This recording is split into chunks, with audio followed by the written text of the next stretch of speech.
Altıncı hakikat, bab-ı haşmet ve sermediyet olup, ismi celil ve baki cilvesidir.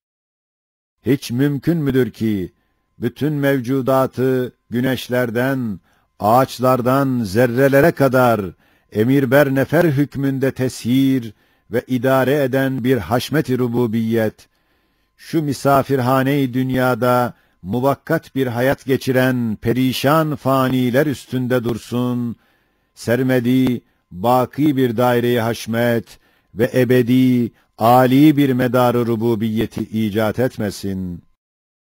Evet, şu kainatta görünen mevsimlerin değişmesi gibi haşmetli icraat ve seyyaratın tayyare misal hareketleri gibi azametli harekat ve arzı insana beşik, güneşi halka lamba yapmak gibi dehşetli tesirat ve ölmüş, kurumuş küreyi arzı diriltmek, süslendirmek gibi geniş tahvilat gösteriyor ki, perde arkasında böyle muazzam bir rububiyet var, muhteşem bir saltanatla hükmediyor. Böyle bir saltanat rububiyet, kendine layık bir raiyet ister ve şayeste bir mazhar ister. Halbuki görüyorsun, mahiyetçe en cami ve mühim raiyeti ve bendeleri, şu misafirhane-i dünyada perişan bir surette muvakkaten toplanmışlar. Misafirhane ise her gün dolar, boşanır. Hem bütün raiyet, tecrübe-i hizmet için şu meydanı imtihanda muvakkaten bulunuyorlar. Meydan ise her saat tebettül eder. Hem bütün o raiyet, Sani Zülcelal'in kıymetdar ihsanatının numunelerini ve harika sanat antikalarını çarşı-i alem sergilerinde, ticaret nazarında temaşa etmek için, şu teşrigâhta birkaç dakika durup seyrediyorlar, sonra kayboluyorlar. Şu meşher ise her dakika tahavvül ediyor, giden gelmez, gelen gider. İşte bu hal ve şu vaziyet kat'î gösteriyor ki, şu misafirhane ve şu meydan ve şu meşherlerin arkasında, o sermedi saltanata medar ve mazhar olacak daimi saraylar, müstemir meskenler, şu dünyada gördüğümüz numunelerin ve suretlerin en halis ve en yüksek asıllarıyla dolu bağ ve hazineleri vardır. Demek burada çabalamak onlar içindir. Şurada çalıştırır, orada ücret verir. Herkesin istidadına göre eğer kaybetmezse orada bir saadeti vardır. Evet, öyle sermediği bir saltanat muhaldir ki şu faniler ve zail zeliller üstünde dursun. Şu hakikata, şu temsil dürbünüyle bak ki, mesela sen yolda gidiyorsun, görüyorsun ki yol içinde bir han var. Bir büyük zat o hanı kendine gelen misafirlerine yapmış. O misafirlerin bir gece tenezzüh ve ibretleri için o hanın tezyinatına milyonlar altınlar sarf ediyor. Hem o misafirler o tezyinattan pek azı ve az bir zamanda bakıp o nimetlerden pek az bir vakitte az bir şey tadıp doymadan gidiyorlar. Fakat her misafir kendine mahsus fotoğrafıyla o handaki şeylerin suretlerini alıyorlar. Hem o büyük zatın hizmetkarları da misafirlerin sureti muamelelerini gayet dikkat ile alıyorlar ve kaydediyorlar. Hem görüyorsun ki o zat her günde o kıymetdar tezyinatın çoğunu tahrip eder. Yeni gelecek misafirlere yeni tezyinatı icat eder. Bunu gördükten sonra hiç şüphen kalır mı ki bu yolda bu hanı yapan zatın daimi pek âli menzilleri, hem tükenmez pek kıymetli hazineleri, hem müstemir pek büyük bir sehaveti vardır. Şu handa gösterdiği ikram ile misafirlerini kendi yanında bulunan şeylere iştihalarını açıyor ve onlara hazırladığı hediyelere rağbetlerini uyandırıyor. Aynen onun gibi şu misafirhane-i dünyadaki vaziyeti sarhoş olmadan dikkat etsen şu 9 esası anlarsın. Birinci esas, anlarsın ki o han gibi bu dünya dahi kendi için değil, kendi kendine de bu sureti alması muhaldir. Belki kafile-i mahlukatın gelip konmak ve göçmek için dolup boşanan, hikmetle yapılmış bir misafirhanesidir. İkinci esas, hem anlarsın ki şu hanın içinde oturanlar misafirlerdir. Onların Rabb-ı Kerim'i onları Darüsselam'a davet eder. Üçüncü esas, hem anlarsın ki şu dünyadaki tezyinat yalnız telezzüz veya tenezzüh için değil. Çünkü bir zaman lezzet verse firakıyla birçok zaman elem verir. Sana tattırır, iştihanı açar fakat doyurmaz. Çünkü ya onun ömrü kısa ya senin ömrün kısadır. Doymaya kafi değil. Demek kıymeti yüksek, müddeti kısa olan şu tezyinat ibret içindir, şükür içindir. Haşiye 1. Evet, madem her şeyin kıymeti ve dekaik-ı sanatı gayet yüksek ve güzel olduğu halde, müddeti kısa, ömrü azdır. Demek o şeyler numunelerdir. Başka şeylerin suretleri hükmündedirler.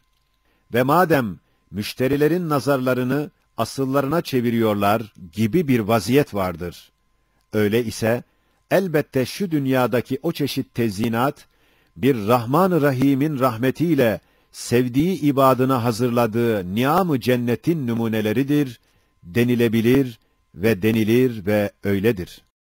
Usul-i daimisine teşvik içindir, başka gayet ulvi gayeler içindir. Dördüncü esas, hem anlarsın ki şu dünyadaki müzeyyenat ise, haşiye 2, evet, her şeyin vücudunun müteaddit gayeleri ve hayatının müteaddit neticeleri vardır. Ehli dalaletin tevehhüm ettikleri gibi dünyaya, nefislerine bakan gayelere münhasır değildir. Ta abesiyet ve hikmetsizlik içine girebilsin. Belki her şeyin gayatı vücudu ve netaici hayatı 3 kısımdır. Birincisi ve en ulvisi, sanine bakar ki, o şeye taktığı harikayı sanat murassaatını, şahidi ezeliğinin nazarına resmi geçit tarzında arz etmektir ki, o nazara bir an-ı seyyale yaşamak kafi gelir. Belki, vücuda gelmeden, bilkuvve niyet hükmünde olan istidadı yine kafidir. İşte, seri-ü zebal latif masnuat ve vücuda gelmeyen, yani sümbül vermeyen birer harikayı sanat olan çekirdekler, tohumlar, şu gayeyi bir tamamiha verir. Faydasızlık ve abesiyet onlara gelmez. Demek her şey, hayatıyla, vücuduyla, saniinin mucizat-ı kudretini ve asar-ı sanatını teşhir edip, Sultan-ı Zülcelal'in nazarına arz etmek, birinci gayesidir. İkinci kısım gaye-i vücut ve netice-i hayat. Zişura bakar. Yani her şey, Sani Zülcelal'in birer mektubu hakaik nüma, birer kaside-i letafet nüma, birer kelime-i hikmet eda hükmündedir ki, melaike ve cin ve hayvanın ve insanın enzarına arz eder, mütalaya davet eder.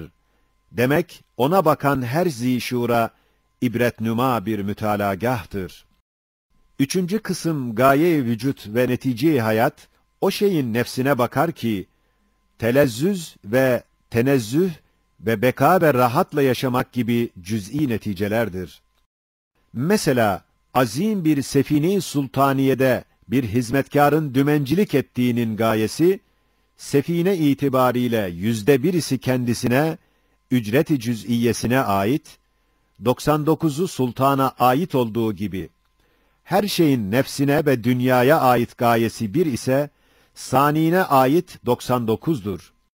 İşte bu teaddüdü gayattandır ki, birbirine zıt ve münafi görünen hikmet ve iktisat, cud ve seha ve bilhassa nihayetsiz seha ile sırrı tevfiki şudur ki, birer gaye noktayı nazarında cud ve seha hükmeder. İsmi Cevvat tecelli eder. Meyveler, hubuplar, o tek gaye noktayı nazarında bir gayri hisaptır. Nihayetsiz cudu gösteriyor. Fakat Umum gayeler noktayı nazarında hikmet hükmeder. İsmi Hakim tecelli eder. Bir ağacın ne kadar meyveleri var, belki her meyvenin o kadar gayeleri vardır ki, beyan ettiğimiz 3 kısma tefrik edilir. Şu umum gayeler, nihayetsiz bir hikmeti ve iktisadı gösteriyor.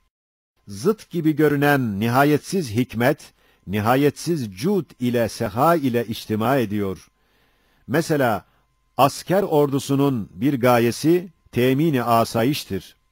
Bu gayeye göre ne kadar asker istersen var ve hem pek fazladır. Fakat, hıfz-ı hudut ve mücahede-i âdâ gibi sair vazifeler için, bu mevcut ancak kâfi gelir. Kemal-i hikmetle müvazenededir. İşte hükümetin hikmeti, haşmet ile içtima ediyor. O halde, o askerlikte fazlalık yoktur denilebilir. Cennette ehli iman için, rahmet-i Rahman'la iddihar olunan nimetlerin numuneleri, suretleri hükmündedir. 5. esas, hem anlarsın ki, şu fani masnuat fena için değil, bir parça görünüp mahvolmak için yaratılmamışlar. Belki vücutta kısa bir zaman toplanıp, matlub bir vaziyet alıp, ta suretleri alınsın, timsalleri tutulsun, manaları bilinsin, neticeleri zapt edilsin. Mesela, ehli ebed için daimi manzaralar nesçedilsin, hem alemi bekada başka gayelere medar olsun. Eşya beka için yaratıldığını, fena için olmadığını, belki sureten fena ise de, tamamı vazife ve terhis olduğu bununla anlaşılıyor ki, fani bir şey bir cihetle fenaya gider, çok cihetlerle baki kalır. Mesela, kudret kelimelerinden olan şu çiçeğe bak ki, kısa bir zamanda o çiçek, tebessüm edip bize bakar, derakap, fena perdesinde saklanır. Fakat senin ağzından çıkan kelime gibi o gider, fakat binler misallerini kulaklara tevdi eder. Dinleyen akıllara dedince, manalarını akıllarda ipka eder. Çünkü vazifesi olan ifade-i mana bittikten sonra kendisi gider, fakat onu gören her şeyin hafızasında zahiri suretini ve her bir tohumunda manevi mahiyetini bırakıp öyle gidiyor. Güya her hafıza ile her tohum, hıfz-ı zineti için birer fotoğraf ve devamı bekası için birer menzildirler. En basit mertebeyi hayatta olan masnu böyleyse, en yüksek tabakayı hayatta ve ervah-ı bakiye sahibi olan insan, ne kadar beka ile alakadar olduğu anlaşılır. Çiçekli ve meyveli koca nebatatın, bir parça ruha benzeyen her birinin, kanunu teşekkülatı, timsali sureti, zerrecikler gibi tohumlarda, kemali intizamla, dağdağalı inkılaplar içinde, ibka ve muhafaza edilmesiyle, gayet cemiyetli ve yüksek bir mahiyete malik, harici bir vücut giydirilmiş, zişur nurani bir kanunu emri olan ruhu beşer, ne derece beka ile merbut ve alakadar olduğu anlaşılır. 6. esas, hem anlarsın ki insan, ipi boğazına sarılıp, istediği yerde otlamak için başıboş bırakılmamıştır. Belki, bütün amellerinin suretleri alınıp yazılır ve bütün fiillerinin neticeleri muhasebe için zapt edilir. 7. esas, hem anlarsın ki, güz mevsiminde yaz, bahar aleminin güzel mahlukatının tahribatı idam değil, belki vazifelerinin tamamiyle terhisatıdır. Haşiye, evet, rahmetin erzak hazinelerinden olan bir şecerenin uçlarında ve dallarının başlarındaki meyveler, çiçekler, yapraklar, ihtiyar olup, vazifelerinin hitama ermesiyle gitmelidirler. Ta arkalarından akıp gelenlere kapı kapanmasın. Yoksa rahmetin vüs'atına ve sair ihvanlarının hizmetine set çekilir. Hem kendileri gençlik zevaliyle hem zelil hem perişan olurlar. İşte bahar dahi mahşer nüma bir meyvedar ağaçtır. Her asırdaki insan alemi ibretnuma bir şeceredir. Arz dahi, mahşer-i acayip bir şecere-i kudrettir. Hatta dünya dahi, meyveleri ahiret pazarına gönderilen bir şecere-i hayretnümadır. Hem yeni baharda gelecek mahlukata yer boşaltmak için tefrigattır ve yeni vazifedarlar gelip konacak ve vazifedar mevcudatın gelmesine yer hazırlamaktır ve ihzarattır. Hem zişura vazifesini unutturan gafletten ve şükrünü unutturan sarhoşluktan ikazat-ı sübhaniyedir. 8. esas. Hem anlarsın ki şu fani alemin sermediği sani için başka ve baki bir alemi var ki ibadını oraya sevk ve ona teşvik eder. 9. esas. Hem anlarsın ki öyle bir Rahman, öyle bir alemde, öyle has ibadına öyle ikramlar edecek, ne göz görmüş, ne kulak işitmiş, ne kalbi beşere hutur etmiştir. Âmennâ. 7. hakikat. Bab-ı hıfz ve hafiziyet olup, ismi hafiz ve rakibin cilvesidir. Hiç mümkün müdür ki, gökte, yerde, karada, denizde, yaş kuru, küçük büyük, adi âli, her şeyi kemali intizam ve mizan içinde muhafaza edip, bir türlü muhasebe içinde, neticelerini eleyen bir hafiziyet, insan gibi büyük bir fıtratta, hilafet-i kübra gibi bir rütbede, emanet-i kübra gibi büyük vazifesi olan beşerin, rububiyet-i âmmeye temas eden amelleri ve fiilleri muhafaza edilmesin, muhasebe eleğinden geçirilmesin, adalet terazisinde tartılmasın, şayeste ceza ve mükafat çekmesin. Hayır, asla. Evet, şu kainatı idare eden zat, her şeyi nizam ve mizan içinde muhafaza ediyor. Nizam ve mizan ise, ilim ile hikmet ve irade ile kudretin tezahürüdür. Çünkü görüyoruz, her masnu, vücudunda gayet muntazam ve mevzun yaratılıyor. Hem hayatı müddetince değiştirdiği suretler dahi, birer intizamlı olduğu halde, heyeti mecmuası da bir intizam tahtındadır. Zira görüyoruz ki, vazifesinin bitmesiyle ömrüne nihayet verilen ve şu alem-i şehadetten göçüp giden her şeyin, Hafiz-i Zülcelal birçok suretlerini elvah-ı mahfuza hükmünde olan haşiye, 7. suretin haşiyesine bak. Hafızalarda ve bir türlü misali aynelerde hıfzedip, ekser tarihçe hayatını çekirdeğinde, neticesinde nakşedip yazıyor. Zahir ve batın aynelerde ipka ediyor. Mesela, beşerin hafızası, ağacın meyvesi, meyvenin çekirdeği, çiçeğin tohumu, kanun-u hafiziyetin azameti ihatasını gösteriyor. Görmüyor musun ki, koca baharın hep çiçekli, meyveli bütün mevcudatı ve bunların kendilerine göre bütün sahayif-i amali ve teşkilatının kanunları ve suretlerinin timsalleri mahdut bir miktar tohumcuklar içlerinde yazarak muhafaza ediliyor. İkinci bir baharda onlara göre bir muhasebe içinde sayfi amellerini neşredip kemali intizam ve hikmet ile koca diğer bir bahar alemini meydana getirmekle hafiziyetin ne derece kuvvetli ihata ile cereyan ettiğini gösteriyor. Acaba geçici, adi, bekasız, ehemmiyetsiz şeylerde böyle muhafaza edilirse, alemi gaybta, alemi ahirette, alemi ervahta, rububiyet-i âmmede mühim semere veren beşerin amelleri hıfz içinde gözetilmek suretiyle ehemmiyetle zapt edilmemesi kabil midir? Hayır ve asla.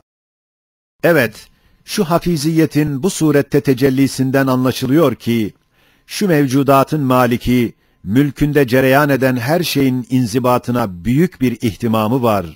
Hem hakimiyet vazifesinde nihayet derecede dikkat eder. Hem rububiyet-i saltanatında gayet ihtimamı gözetir. O derece ki, en küçük bir hadiseyi, en ufak bir hizmeti yazar, yazdırır. mülkünde cereyan eden her şeyin suretini müteaddit şeylerde hıfzeder. Şu hafiziyet işaret eder ki, ehemmiyetli bir muhasebe-i amal defteri açılacak ve bilhassa mahiyetçe en büyük, en mükerrem, en müşerref bir mahluk olan insanın büyük olan amelleri, mühim olan fiilleri, mühim bir hesap ve mizana girecek, sayfi amelleri neşredilecek. Acaba hiç kabil midir ki, insan hilafet ve emanetle mükerrem olsun, rububiyetin külliyat-ı şuununa şahit olarak, kesret dairelerinde vahdaniyet-i ilahiyenin dellallığını ilan etmekle, ekser mevcudatın tesbihat ve ibadetlerine müdahale edip, zabitlik ve müşahitlik derecesine çıksın da, sonra kabre gidip, rahatla yatsın ve uyandırılmasın. Küçük büyük her amellerinden sual edilmesin, mahşere gidip, mahkeme-i kübrayı görmesin, hayır ve asla. Hem bütün gelecek zamanda olan mümkinata, haşiye. Evet, zamanı hazırdan, ta iptidai hilkat-ı aleme kadar olan zamanı mazi, umumen vukuattır. Vücuda gelmiş her bir günü, her bir senesi, her bir asrı, birer satırdır, birer sayfedir, birer kitaptır ki, kalemi kader ile tersim edilmiştir. Desti kudret, mucizat-ı ayatını, onlarda kemal-i hikmet ve intizam ile yazmıştır. Şu zamandan ta kıyamete, ta cennete, ta ebede kadar olan zamanı istikbal, umumen imkanattır. Yani mazi vukuattır, istikbal imkanattır. İşte o iki zamanın iki silsilesi birbirine karşı mukabele edilse, nasıl ki dünkü günü halk eden ve o güne mahsus mevcudatı icat eden zat, yarınki günü mevcudatı ile halk etmeye muktedir olduğu hiçbir vecihle şüphe getirmez. Öyle de şüphe yoktur ki, şu meydan-ı garayip olan zaman-ı mazinin mevcudatı ve harikaları, bir Kadir-i Zülcelal'in mucizatıdır. Kat'î şehadet ederler ki, o Kadir, bütün istikbalin, bütün mümkinatın icadına, bütün acayibinin izharına muktedirdir. Evet, nasıl ki, bir elmayı halk edecek, elbette dünyada bütün elmaları halk etmeye ve koca baharı icat etmeye muktedir olmak gerektir. Baharı icat etmeyen, bir elmayı icat edemez. Zira o elma, o tezgahta dokunuyor. Bir elmayı icat eden, bir baharı icat edebilir. Bir elma, bir ağacın, belki bir bahçenin, belki bir kainatın misal-i musaggarıdır. Hem sanat itibariyle, koca ağacın bütün tarihi hayatını taşıyan elmanın çekirdeği itibariyle, öyle bir harikayı sanattır ki, onu öylece icat eden, hiçbir şeyden aciz kalmaz. Öyle de, bugünü halk eden, kıyamet gününü halk edebilir ve baharı icat edecek, haşrin icadına muktedir bir zat olabilir. Zamanı mazinin bütün alemlerini, zamanın şeridine kemali hikmet ve intizam ile takıp gösteren, elbette istikbal şeridine dahi, başka kainatı takıp gösterebilir ve gösterecektir. Kaç sözlerde, bilhassa 22. sözde, gayet kat'î ispat etmişiz ki, her şeyi yapamayan hiçbir şeyi yapamaz ve bir tek şeyi halk eden her şeyi yapabilir. Hem eşyanın icadı bir tek zata verilse, bütün eşya bir tek şey gibi kolay olur ve suhulet peyda eder. Eğer müteaddit esbaba verilse ve kesrete isnat edilse, bir tek şeyin icadı, bütün eşyanın icadı kadar müşkilatlı olur ve imtina derecesinde suubet peyda eder. Kadir olduğuna, bütün geçmiş zamandaki mucizat-ı kudreti olan vukuatı şehadet eden ve kıyamet ve haşre pek benzeyen kış ile baharı, her vakit bil müşahede icat eden bir Kadir-i Zülcelal'den, insan nasıl ademe gidip kaçabilir, toprağa girip saklanabilir? Madem bu dünyada ona layık muhasebe görülüp, hüküm verilmiyor, elbette bir mahkeme-i kübra, bir saadet-i uzmaya gidecektir.